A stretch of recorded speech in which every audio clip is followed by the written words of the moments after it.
faut-il craindre l'éloquence? Les critiques de l'éloquence, en effet, ne sont pas nouvelles, et ont souvent été formulées en lien avec une question, celle de l'éthique.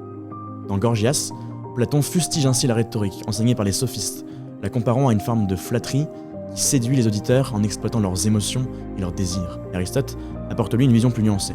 Il identifie les dangers d'une rhétorique mal utilisée, qui peut tromper par une manipulation excessive des émotions. Par ailleurs, il existe une forme de violence dans la discussion, une violence douce qui passe par les mots, les images et le ton de la voix. Et c'est d'autant plus vrai dans une société de l'émotion et de l'image. Le culte de l'instant fait la part belle à la forme plus qu'au fond. L'éloquence est aussi au service du monde capitaliste plus largement. Elle est omniprésente par la force des slogans, publicitaires notamment.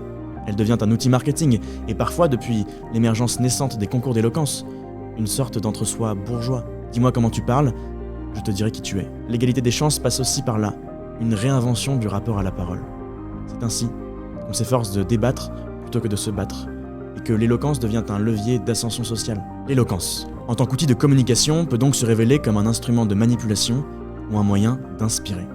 Plutôt que de craindre l'éloquence, il est préférable de la développer, mais avec un sens critique, des valeurs éthiques, pour faire la différence entre manipulation et sincérité. C'est parce qu'elle a longtemps été réservée à une élite qu'il y a de fait un intérêt réel pour une épreuve comme le grand oral. Car si l'éloquence appartient à tous, alors elle n'appartient à personne.